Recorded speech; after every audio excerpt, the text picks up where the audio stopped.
Hey everybody, I am back. Unfortunately, it's following another heartbreaking loss by the Packers. Sure feels like it's going to be a long season, doesn't it? But we're trying not to let it dampen our spirits as we recap the loss against the Commanders, discuss what the Green and Gold needs to do to stand a chance against the red-hot Buffalo Bills, and share some feedback from all of you. All this and more coming up on your Packers Fan Podcast.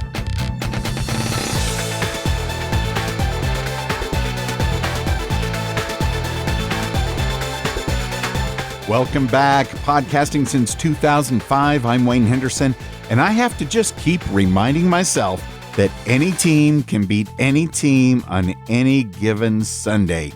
Scott, so glad that you're back with us this week. This is going to make it a lot better. So good. I appreciate it. Thank you so much for giving me some patience last week. I definitely was not feeling well at all.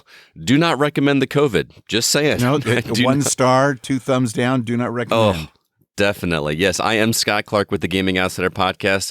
It certainly is another sad day to be a Packers fan, but I'm trying to summon my inner Wayne Henderson and stay as positive as possible.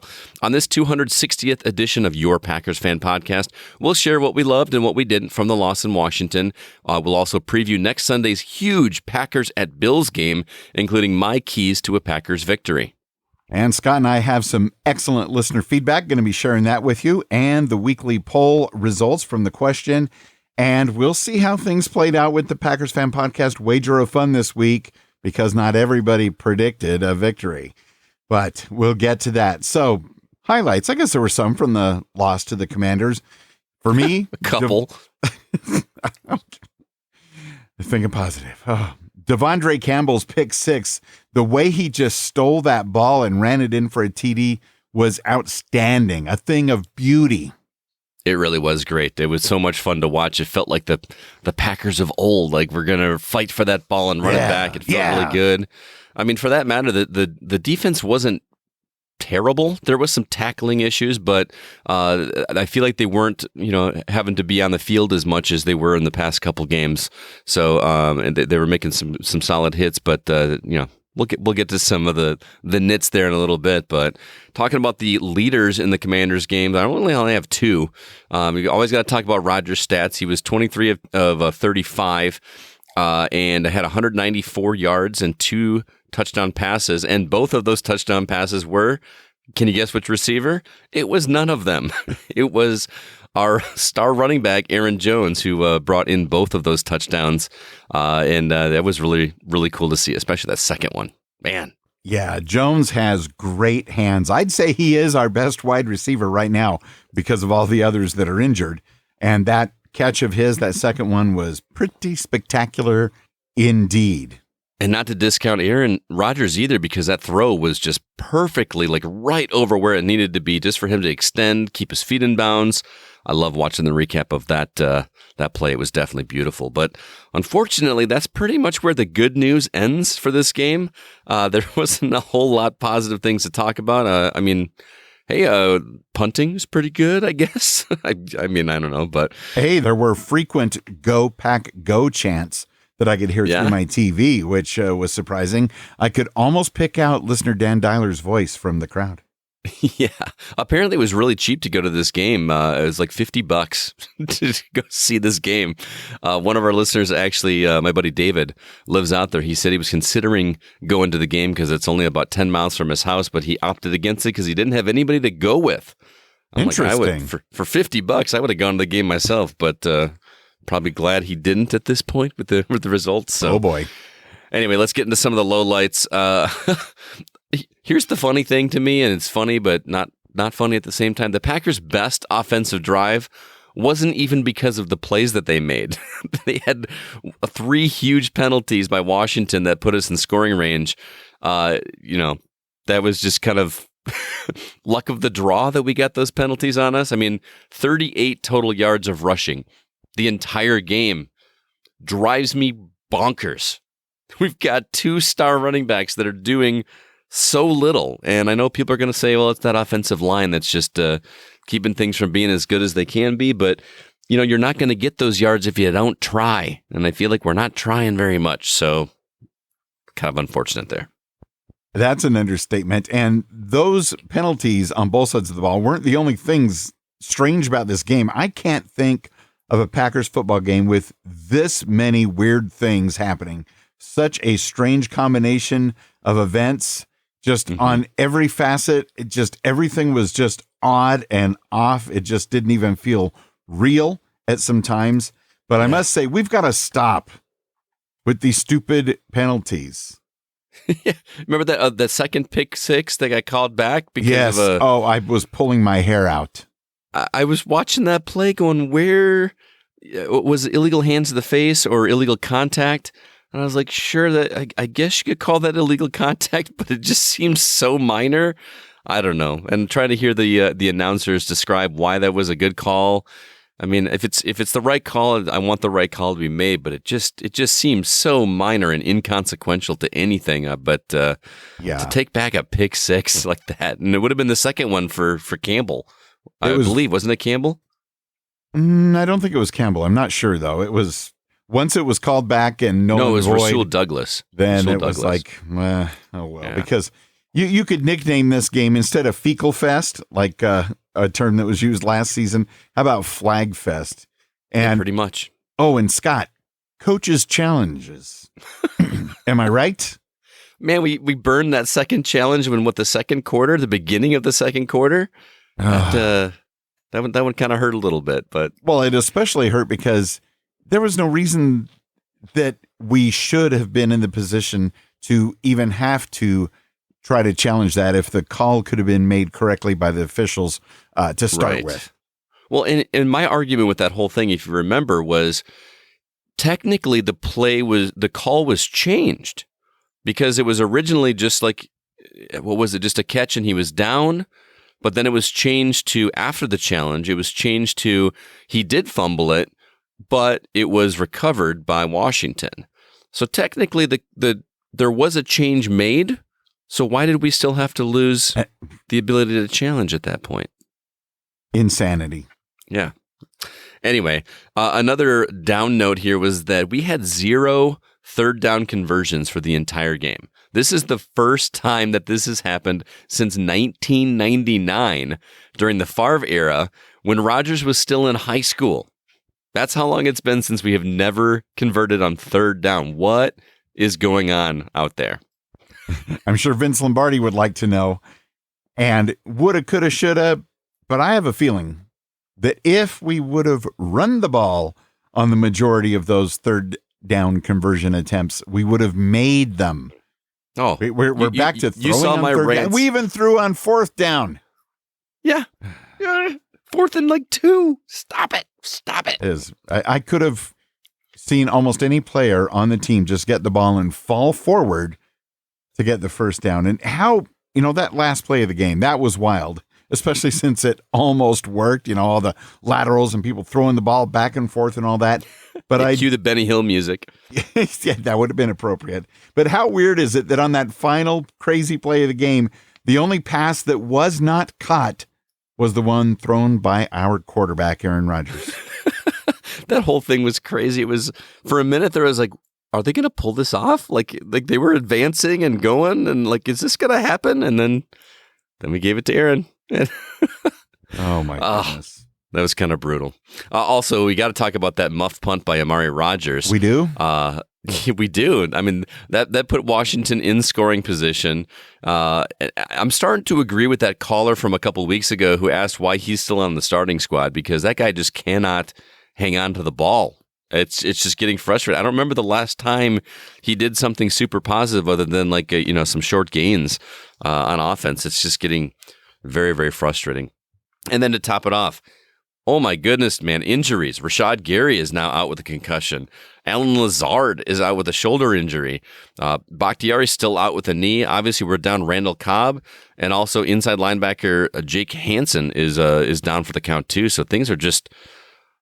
It's starting to feel like, what was it, 2-3 seasons ago when like everybody was injured? Yes. Or something like, what was it, about 9 years ago when Aaron Rodgers was injured and then our backup quarterback got injured and then we pulled in Vince Young or somebody off the street. We were just trying anything. Yeah, we got the wide receivers taking snaps at some point. It's just kind of crazy. So anyway, Let's enough of the bad news. We got that out of the way. Let's move on to some listener feedback. As always, we would like it if you guys would be a part of our upcoming podcast episodes by either calling the old Packers Fan Podcast voicemail line, which is 920-3PACK-GO, or you could also record your voice and then email the recording to feedback@PackersFanPodcast.com. It actually makes a really nice quality sound if you do it that way. We do highly recommend you doing that. It's really simple to do. Make sure you get that feedback right after the Packers-Bills game, and please also include your guess for the final score of the Packers at Detroit Lions game. We realize it's a late game, but if you have thoughts to share, please try to get them in before midnight Eastern, if at all possible. Wayne does thank you because he is the one that produces this show. I don't have to deal with it, but Wayne does, and he's old and needs the rest. Rest is good for anybody at any age. Let's see who gave us a call this week at +1 920-3PACK-GO. Go Pack! Still a fan. This is Megan. I feel very bad that I did not call last week. I was so frustrated. I literally went to bed. Now I know today that if I don't call right away, I'll probably stay frustrated. So I'm calling. I still love the Packers. I am frustrated and confused and just a little disappointed. I'm sure a lot of them are. There were some great moments in that game. It seems like we can somewhat get momentum, and then we just can't hold on to it. And lots of errors. I felt like there was lots of preventable errors on like all sides of it. I will say some good shout outs to start with. I was obsessed when Devondre Campbell got that pick six. It was just amazing. I wish that momentum could have like continued on from there in a better way. That was awesome. Good for him. I thought Aaron Jones also had a great game. He does a lot of everything, and he's just great to have on our team. I feel like he puts himself, he just goes all in, which is awesome. But it has to be more than him doing that.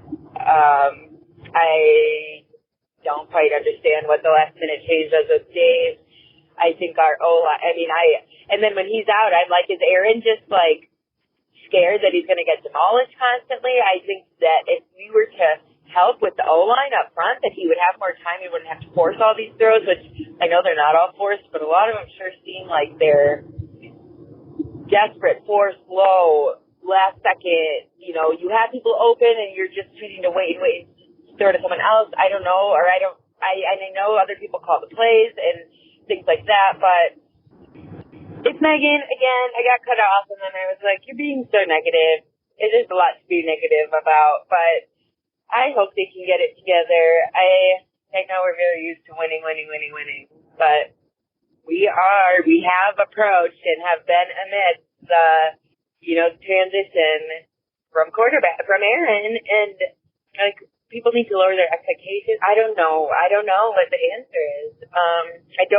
Matt is confusing to me in a way that I think he gets scared and then he's too conservative, and then like, I don't understand. I don't get the last play. I know it has to do with time and timeouts and all this stuff, but I'm just like, all I could think of was Devontae saying, don't be cute. But I know they know more than I do. It's a tough game to watch. Again, I thought we could have pulled it out potentially, but there's no consistency and lots of mental. I think that lots of mental errors, and we need some field to be playing at all times. And I think our defense got just like tired. They were tired. Appreciated Bristol and Rashawn's they were so eager. Bristol was so eager to get a pick, and Rashawn, I'm bummed that his record is broken. He'll get another sack, obviously, this year, but I thought, his momentum that he had going, he wanted another one, and I thought he was going to get one, and the guy got it out. The other guy still caught the ball. I just don't understand. They played a good game, Washington, and we have room for improvement, so I hope we make the adjustments that we can make. Until next week, go Pack, go! Green and gold till I'm dead and cold. Always, always, always. I will never miss a week of calling the podcast again. I still listen to it, and I appreciate the shout-out, and I very much appreciate this community. I feel understood as a fan. Green and gold till I'm dead and cold. Let's go! Go Pack, go indeed. Thank you so much, Megan, for your call. Do appreciate it. We did miss you last week for sure, but glad you got the call in. Hey, we're frustrated and confused as well. Devondre's pick 6 was amazing, as you said. I have lots of thoughts about Aaron Rodgers right now. I know that you said some of his throws seemed forced, but I feel like they weren't that forced this week. I feel like he had plenty of time back there. It's just that there was some overshots, and he had receivers that just weren't hanging on to the ball. So as much as I like to blame Rodgers in the past weeks, I don't think this one was on him. I think this is more on the receivers. As for the coaching, I don't know what's going on with coaching. I honestly don't know who's making the play calls. Like, it felt like Rodgers was making the play calls a couple of weeks ago, and I don't know what's gonna do again. But it was great to hear from you, Megan. So much. We did miss you for sure. Wayne, anything to add there? No, I think you said it all. And Megan, we're going to get back to winning one of these weeks. It's going to be good. It's going to be good. Got to turn things around, and I can understand the confusion. Hey, it's Dan from Indy, a.k.a. Peck Sparrow, on my voyage back home to Indianapolis after watching another pathetic loss to a pathetic team that we should have beaten, but we just keep beating ourselves. And I have to start with the run game, or what I should say, a complete lack and abandonment of the run game. 12 rushes the entire game. That is just pathetic. I know people are going to say, oh, the Washington's defense, they stacked the box, daring us to pass the ball. But that doesn't mean you completely abandon one aspect of your entire game. We have 2 amazing running backs, and one of them didn't even get used. A.J. Dillon, unless he has an injury that we don't know about, he only ran the ball 4 times and was targeted 0 times in the passing game. What's up with that? It's just mind-boggling that LaFleur utterly dropped the ball on that one. Speaking of drop balls, boy, there was a lot of drop passes yesterday. Dobbs, the one to, I think, Sammy Watkins, he had it in his hands. No reason he shouldn't have. I mean, it was overthrown just a little bit, but it hit him in the hands. And of course, Rodgers, his accuracy isn't the best right now because he's nursing that injured thumb.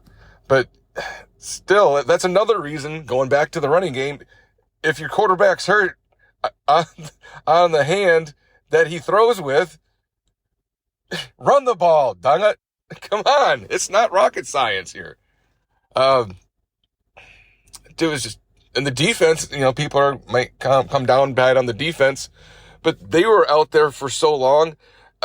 The Commanders, they had the ball for over a quarter more.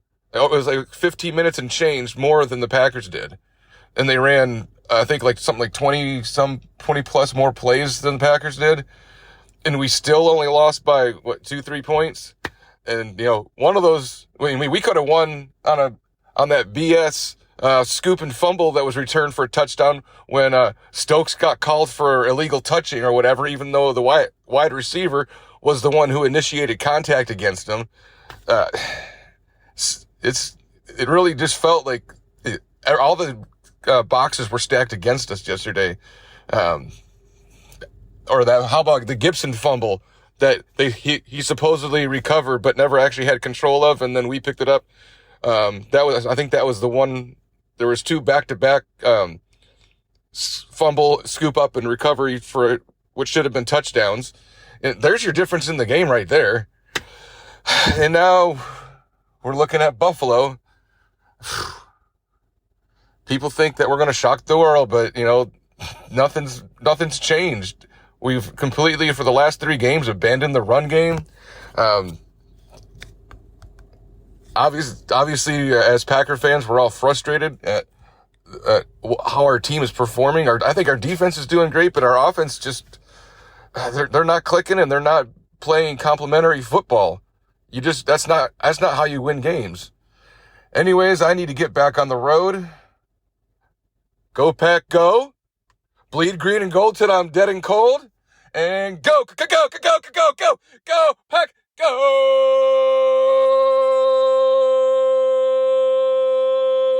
Oh, yeah. Listener Dan, Pack Sparrow, thank you so very much for sending that in. And you made it to the game. You witnessed a lot of good stuff, hung out with great people, but great points about us beating themselves, and the lack of the run game is absolutely pathetic. And not passing it to A.J. Dillon, who has great hands as well, doesn't that cause you to scratch your head even more, Scott? Absolutely. I don't even think I remember hearing Dillon's name called. I mean, I know he got some yards, so he had to him, but it didn't stand out to me. And I've been such a fan of Dillon since he was drafted. I want to see that guy used. He's huge. He's a tank. Mm-hmm. Give him the ball on 3rd and 3. And like, 4th and inches. And... Yeah, I don't understand it. But yeah, especially like Dan said, if he's nursing a sore thumb, why are we still relying on the passing game so much? I mean, I understand we got 2 scores out of that, but if you want more scores, we got to get you in range to throw those. At least let us chew up some yardage. It's very frustrating.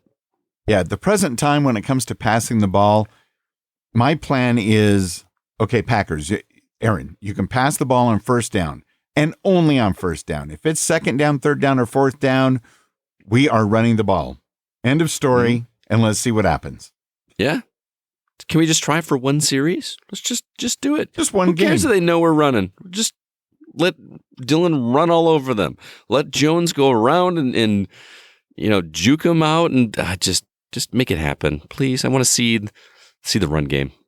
Good morning, guys. Mark from New Lisbon. I kind of had to sleep on the game to wake up and realize that it really happened. But we went from 3-1, looking really good, and this was kind of supposed to be maybe the easier part of our schedule with the Giants, Jets, and Redskins. But now we're 3-4, and that's pretty shocking. The fact that we may not make the playoffs is a pretty hard pill to swallow. I'm going to start with some positives because there's so much negativity around the Packers, but I thought the makeshift offensive line with Bakhtiari out was pretty good. They allowed 0 sacks, and a lot of guys were playing different positions. So kudos to them. I think Quay Walker had another great game, 13 tackles, 2 quarterback hits. I think he had a pass defended as well. So those were some of the positives. Those weren't easy to find. LaFleur, man, this guy's got to make adjustments, and he's got to get this team turned around. I think play calling is an issue. So many of their passes are behind the line of scrimmage, and then the plays he does call just don't seem to be executed very well. They had a couple screen passes to receivers where they just needed one block and they would have sprung it. And then I think what I want to ask you guys, and I want to hear you talk about it a little bit, is Rodgers the problem? I mean, I go back and forth on that. His leadership sometimes can be questioned, and you certainly can't blame him for being frustrated. But I haven't given up, unlike some Packer fans. Next Sunday night would be a huge, shocking win if they could beat Buffalo. That could turn the whole season around. So keep the faith, Packer fans, and go Pack, go. Thanks so much for your call, Mark. I'm going to start right off with the question he ended with there, which is Aaron Rodgers the problem? If you'd asked me that question last week or the week before, I would have said yes. And I'll echo my thoughts that I said just a few minutes ago, that I don't think Rodgers is the problem this time in terms of his play. From a leadership standpoint, I don't know for certain because it's hard for me to know without seeing him in the locker room. All I can see is him cool, calm, and collected and smiling in the press conference afterwards. Drives me crazy. Which is a little frustrating to see. I don't know. The way that he carries himself doesn't make it seem like he's the guy that is rallying the guys and saying, guys, we got this, and you guys are awesome, and pumping them up. It just seems, I can only speak about what I see. And what I see is a guy that's just frustrated, and that's all we see. Or we see him smile when we get a pick six, which he had nothing to do with. You know what I mean? So it's hard to answer that question, Mark, but how do you feel about that, Wayne? I don't know, because we don't really know who is behind the play calling. If Coach LaFleur is the one calling all of these pass plays on 3rd down, 4th down, and things like that, when common sense tells me it should be a run play, then I would say LaFleur is the major part of the problem, because the play calling is terrible. But if he's calling in plays and Aaron Rodgers is audibling and changing everything to a pass play because he's a quarterback who wants to throw the ball even with a hurt thumb, and we'll never know because they're both covering for each other, then I would say Aaron Rodgers is the problem. One of the big problems is, Aaron Rodgers he's been great for so long that we gave him such a huge contract that now financially the Packers are a little bit tied up. So that could be a whole nother problem in itself, but we'll have to just see how creative we can be. So I don't know, but yeah. I will say the thing that I miss the most about this team right now is just the camaraderie doesn't feel like it's there like it was. Agreed. We've talked about this in the past. I mean, obviously it's easier to joke around and have fun after a win. Like remember back when Clay Matthews used to do that goofy stuff, like when Rodgers would be in an interview where he'd be behind them, like just making faces or carrying a camera and all that kind of stuff. And I'm not saying that's what's necessary to win a game, because obviously that's not, but the camaraderie is. And I'm not seeing the camaraderie on the field like I did in the past, and I kind of miss that. And I don't know if that's if that falls on the shoulders of Aaron Rodgers or not. I mean, he is kind of he's the team captain. He's so he's kind of responsible for it. But I don't know. Somebody's got to pump these guys up, and he's the one they're looking to for that encouragement. We just don't know if we're seeing it because we're not seeing it on the field. Exactly. We can only go by what we see. So we'll have to wait and see. And of course, winning games cures a lot of ills. So hopefully we'll get back to that very, very soon. And Mark, 3-4 might not make the playoffs. Playoffs are coming. Playoffs are coming, Mark. Hang in there. Great point, though, about Clay Walker doing really well on defense, and the makeshift offensive line did hold up relatively well, because when we heard David Bakhtiari was going to be back out, oh my, I feared for the worst. I mean, he'll be back. Tiari. That's a good one. Let's check in with our weekly poll questions that we post in Facebook in our group at PackersCommunity.com, as well as on Twitter at Packers Fan Pod. And Scott, thanks to you for the poll question this week. Take it away. All right, so I wanted to talk about injuries for the poll question this week. Which injury is going to impact us the most in the upcoming weeks?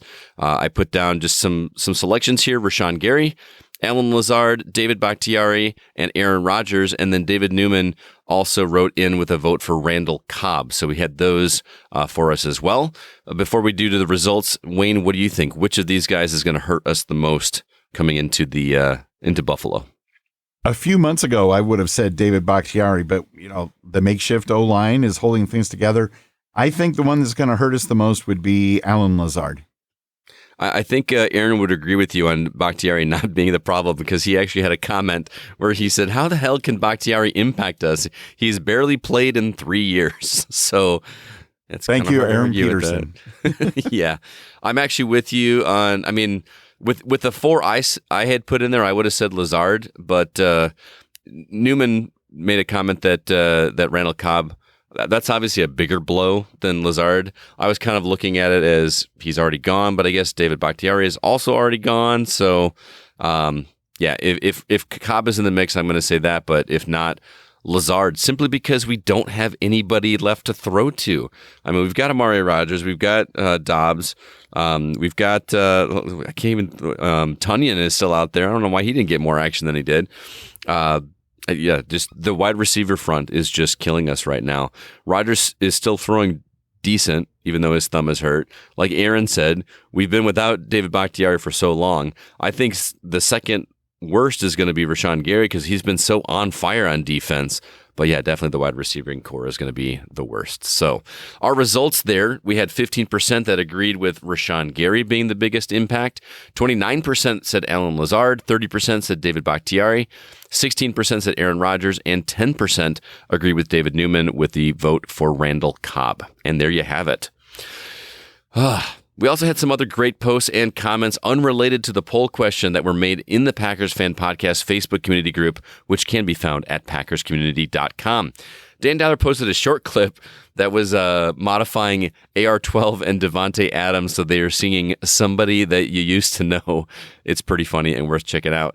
Also, Bill Gardner shared a great quote from Packers legend Leroy Butler regarding the Pack's current struggles. I highly recommend everybody going and checking that out because, man, if I didn't know better, that quote was coming from Mr. Wayne Henderson, not Leroy Butler, but very, very positive things there, so be sure to check that out. I think me and Leroy Butler have the same rose-colored glasses prescription. So, yeah, that's a great one. And Jason Faltonet created his own poll in the group in midweek asking what the revised Packers season win-loss total will be since undefeated is apparently off the table. The full details in Jason's post. But suffice to say, the general thought seems to be 11-6, which at this point looks pretty dang good. No, it's not going to be 11-6, man. No, 11-6. I'm saying 11-6 would be really good. Oh, would be good. Yeah, it's not going to happen. Sorry, it's not going to happen. We're going to have to check at the end of the year and see how it goes. All right, you keep this clip. 11-6 is not going to happen. Today is Monday, October 24th, 2022. In the 2022-2023 NFL football season, the Green Bay Packers will not make it to 11-6. Sorry, man. Timestamp it. It's right there. I hope you're wrong. I hope I'm wrong, too. You're hoping against yourself. I see how it goes. And I've been working on just a little something that would make the fan experience for Packers games at Lambeau Field even better for the audience. Because, when we're trying to amp up the crowd, we love the Go Pack Go thing, and it works really well, and it's a classic. But how's this version? Go Pack Go! Go, go, go, go, go, go, go, go, go, go, Pack, go! You get the general idea.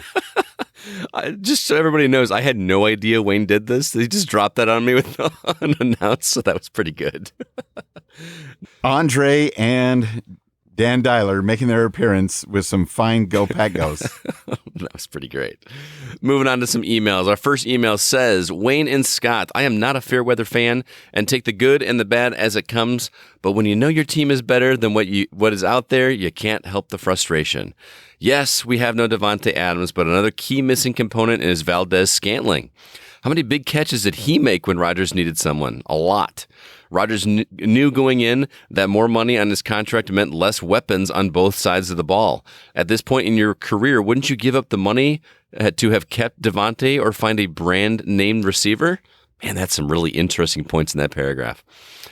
Going on, shout out to Andre in LA. Always makes me feel better listening to his calming words after a loss. Keep up the great work, guys, and keep up the faith, Packer Nation. Ginger in SoCal. Ginger, thank you so much for that email.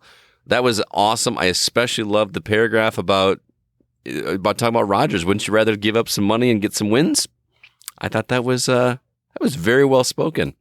And Valdez-Scantling, I watched him play last night and make some incredible catches for the Chiefs. It was awesome to watch, but also sad knowing that he used to be, on our squad. He's somebody else we used to know. Exactly. So yeah, Ginger, thank you so much for that email. And as always, your calls, emails, comments, and support are so much a part of the Packers Fan Podcast. Thank you very much. Remember, please join in the Packers Fan Podcast Facebook community. Be part of that conversations at packerscommunity.com. I especially love game day when we had our little conversations back there. I think we had like over 100 comments this week because we were all kind of frustrated. But Wayne, what do we got coming up this week? Well, believe it or not, your 3-4 Green Bay Packers are midway through their 3-game road trip, heading to Buffalo to play the 5-1 Bills Sunday night, October 30th at 7:20 p.m. Central Time. So we're all pretty much going to get to witness this event. Friends in Europe and overseas might have to stay up way too late if they want to join in for this nighttime game. This is another team the Packers almost never play. The Bills lead this series 8-5. That's all we've done with them. And in 2006, the Bills beat us in Buffalo. And even though the Packers won the yardage battle, 427 yards to 184. How does that happen, you ask? Well, the Bills defense and special teams did most of the action for Buffalo on that day. And at our home opener in 2010, the Packers won 34-7. The 3 sacks by legendary Clay Matthews were a highlight on defense, and Aaron Rodgers threw for 2 touchdowns and ran for another touchdown. And that was wonderful. But what's weird and a bit worrisome, Scott, is that for the last 8 meetings, going all the way back to 1994, the Packers and Bills have gone back and forth as to who wins. In 94, the Bills won. Then in 97, the Packers won. And every other game went in our favor since then. And we won the last time we played the Bills. So will that tradition continue? We'll have to see. I had another fun one to talk about, too. In 2002, the teams met in Green Bay for what was the best game in Vonnie Holliday's NFL career. Holliday totaled 5 quarterback sacks in one game and set a Packer record with 3 forced fumbles. How about that for a defensive player? Packers won that game 10-0, ending the regular season with a perfect 8-0 record at Lambeau Field. So that was definitely a positive game against the Bills for sure. Absolutely. I miss those days, and I miss Vonnie Holliday. That was fantastic. Yeah. So this Sunday night in Buffalo, it's going to be mostly cloudy, around 55 degrees Fahrenheit at kickoff. That's about 13 degrees Celsius. That seems like wonderful weather. Mm-hmm. For sure. All right. It is time for my keys to a Packers victory over the Buffalo Bills. We're going to keep it short and sweet this week. Here we go. Pray, hope, and dream. That's it. No, I'm just kidding. But it's not a bad strategy, I think. So pray, hope, and dream. That's my keys to a victory. Everybody got it? No. Go Pack, go. No, it's going to be a little weird, and Wayne's not going to be happy with what I'm going to say here. But I've got my keys to a victory are going to be on 3 different strategies because things are not looking great. We are 10.5-point underdogs this game. We're playing away in Buffalo against the top team in the NFL, top offense for sure. And the Bills are coming off of a bye. It is going to be a very hard-fought battle this week. So I've got 3 strategies. My first one should be no surprise, focus on the run game. Rodgers obviously has very few targets left to throw to, and even though I feel like a broken record when I say this, their strategy should be to focus on the 2 incredibly talented running backs they've got that are hungry for yards. 38 yards in the ground is abysmal with that kind of talent. This should be a run-first offense this week with the passing game as a fallback. Now, I'm going to contradict myself with my second strategy, which isn't going to be a popular one, especially with my co-host, but hear me out, Wayne. Now, the chances of the Packers winning this game are extremely thin. We're talking a snowball's chance in Hades of that happening. With that said, it might be better to think long-term and work to keep our remaining players healthy. Chalk the game up as a loss and focus on the rest of the season. I'm not saying lay down by any means, but don't take the risks. The injuries are killing us, especially on the receiving front. We don't want any of what we have left to go as well. It might be time to accept defeat before more damage is done. Again, not saying we should lay down and let them lose, but don't take the risks. Look long term. Lastly, strategy number 3. This is where I'm going to contradict myself with strategy number 1. Let Rodgers do his thing. As negative as I've been on him in the past week or 2, I don't think this loss against the Commanders is on 12. Sure, he had a couple overthrown, especially when he's trying to force the deep ball, but he had way more drops than long passes. He can't do anything about that. If we're going to stand a chance this week, it might be time to let our MVP do what he thinks is best and let him pull a miracle out of somewhere. I don't know what that means, but as much as I don't like the idea of feeding his ego, if that's what it takes to win this game, then I'm going to get behind it. Let Rodgers do his thing, and whatever that is. I know that sounds like a weird strategy to say, like it's not very specific, but Rodgers is an MVP for a reason. Let him do what he thinks is best and just run with it and see what happens, because at this point, we're running out of other things to try. So if he hasn't already been doing his own thing, it's time to just let him do his own thing. And there you have it. Oh, my. Go Scott ahead, Wayne. Clark. Yell at me. There's no yelling in podcasting, but those are no very crying interesting. in baseball. There's no crying in baseball, no yelling in podcasting. I do like the pray, hope, and dream because that very well could take care of business. I just worry if Aaron Rodgers just does the Aaron Rodgers thing for this whole game. I just hope he doesn't get banged around all day. And then the Jordan Love era begins because Aaron Rodgers is injured. You say Jordan Love era. I say Aaron Jones and AJ Dillon era. Well, you put those Just three saying. together, and I think we've got some victories coming our way. But Yeah, I mean, let's be honest. Though Love is not going to be a replacement for Rodgers. As much as I would like to see that happen, just for 1 week, just to see what happens, he's not going to replace Rodgers. I'm just worried about injuries, like you talked about. Play it safe, don't get injured. We have plenty of season left, and there's a bye week. A couple months away. Yeah, we're going to need that one for sure. But those are excellent keys to victory, Scott. I really appreciate those. Commanders won last week, 23-21. We both picked a Packers victory, which did not happen. But Scott, a couple of listeners predicted the Commanders were going to win. How'd they do on the differentials? Well, we had Alex Bartman, who said that the Commanders were going to win 27-21, and listener Esteban said that the Commanders would win 17-10. Alex's differential was only 4 points, so he was really close, and Esteban's pick was 17 points away. So Alex Bartman gets the win for the week in terms of the listeners. That puts listener David Newman still has 2 wins, so he's still in first place, but there's now a 2-way tie for second place with Jay Walters, who has 1 win, and Alex Bartman, who now has 1 win. As far as Wayne and I, Wayne still has the lead on me with 2, and I still have 1. So now, isn't it interesting that it's 2-1 and we're this many games into the season? You know what that means. Yeah, I know what that means. Should we go over the listeners' predictions first for Packers at Bills or ours? I say we do ours first. Okay. Save the more interesting ones for the last. Okay. So I'll kick things off. I think this is going to be a slaughter.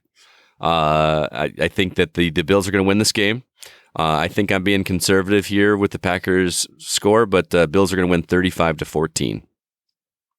35-14. Yeah. Oh, my. Is Wayne going to do it? Is Wayne going to predict a Packers loss?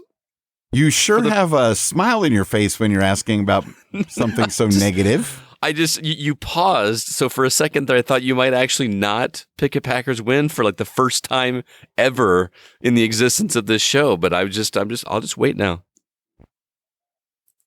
I think we're going to lose big. I think we're going to lose 33-17. And I hate to even say it. And boy, do I hope I'm wrong this time. Oh my goodness.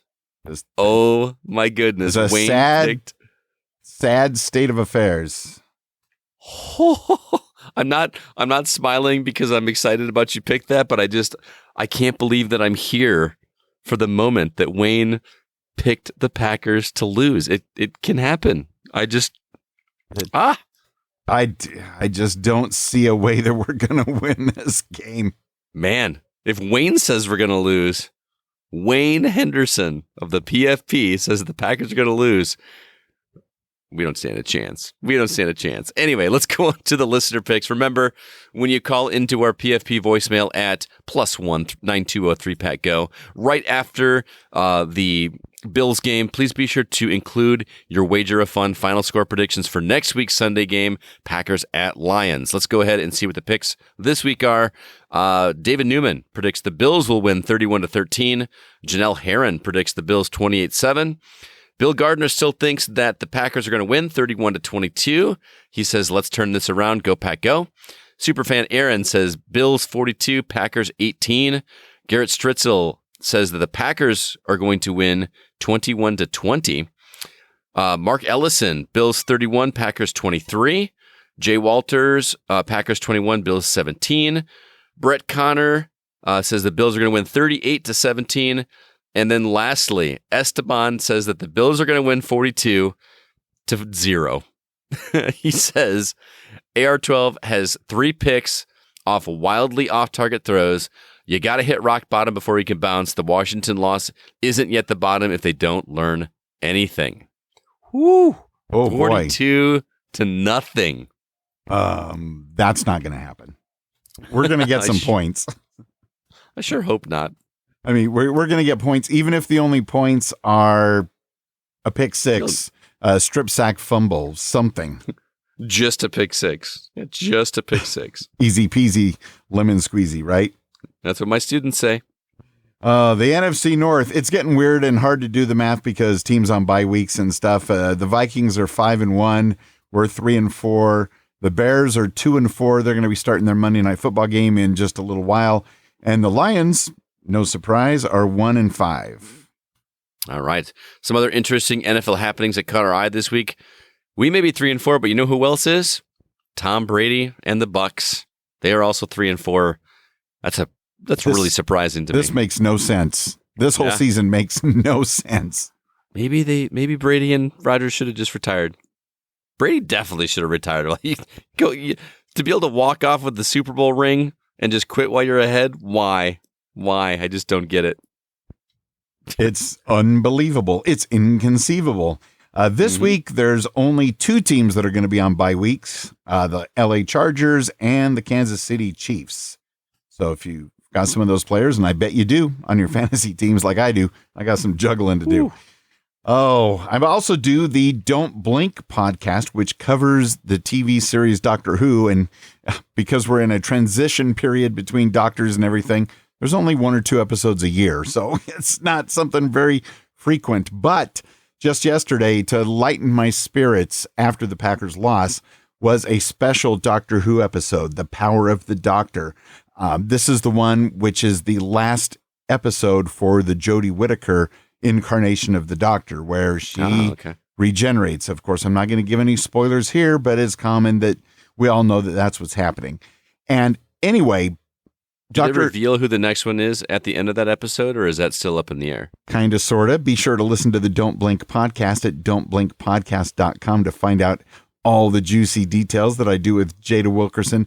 But Doctor Who, over the last 3 years with the current Doctor and the current showrunner, out of all the episodes, one has been great.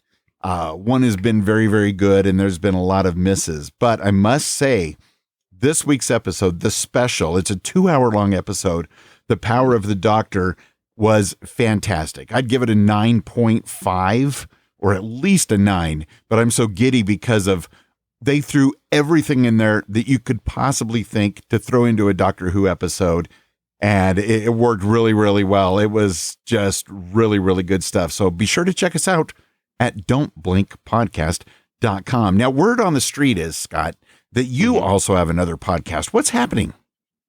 I do have another podcast. That podcast is called The Gaming Outsider, and it's all about video games. So if you're passionate about video games and want to hear some people just chat about gaming goodness, I highly recommend to check it out. This week, we are recording our 420th episode. Actually recording it tomorrow. It will release on Thursday.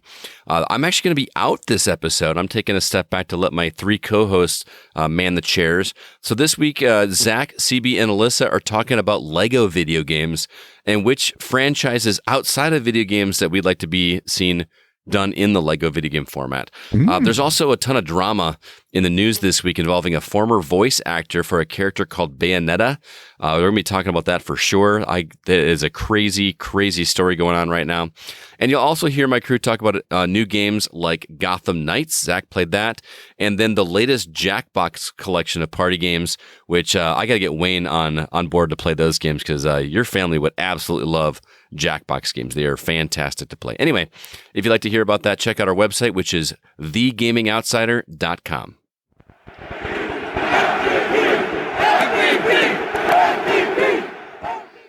Value for Value is a great name for what we believe in here at Packers Fan Podcast. Thank you for your Patreon support of the show. It helps with hosting of the MP3 files, the site, URLs, recording software subscriptions, everything all involved there. Details can be found for our Patreon and other ways to help support the show at PackersFanPodcast.com/support. Mr. Dan Dialer. Go, Pack, go. With many thank yous for supporting the Packers Fan Podcast at the Jim Ringo level. Jay Walters, thank you, and Go Pack Goes for your support at the AR12 level as well. And supporting the Packers Fan Podcast at the Brett Favre level, thank you, and Go Pack Goes to Jeff Summerfield, Colin Nolan in Ireland, Scott Boers, Miguel Ramirez from the Opposites Attract podcast, and Andre in LA. And at the Curly Lambeau pledge level, Go Pack Goes and thank yous to Hank Davis at the TPE network of podcasts, Joe Christensen, and Matt Haig. If you too are interested in supporting the show, maybe even becoming a patron of the PFP, check out the details at PackersFanPodcast.com/support. As a reminder, we are the unofficial Packers Fan Podcast and not yet affiliated with the NFL or the Green Bay Packers, but we would absolutely love to do so. Please follow the Packers Fan Podcast where you listen to your shows, and also, please, tell a friend. Just don't tell your friends that Wayne picked a loss this week. Follow us on Twitter at Packers Fan Pod. Follow Scott at GoCast Scott. Follow me at Wayne Henderson. And as the Packers travel to Buffalo, New York, for what could be the toughest challenge of the entire season, Patreon supporter Dan Dialer is going to take us out with an assist from fellow listener Brett Connor. All right, this is Dan, a.k.a. Peck Sparrow, and Brett. Coming in from Tottenham, all the way from London, England. And this is the Go Pack Go. Go, go, go, go, go, go, go, go. Go Pack Go!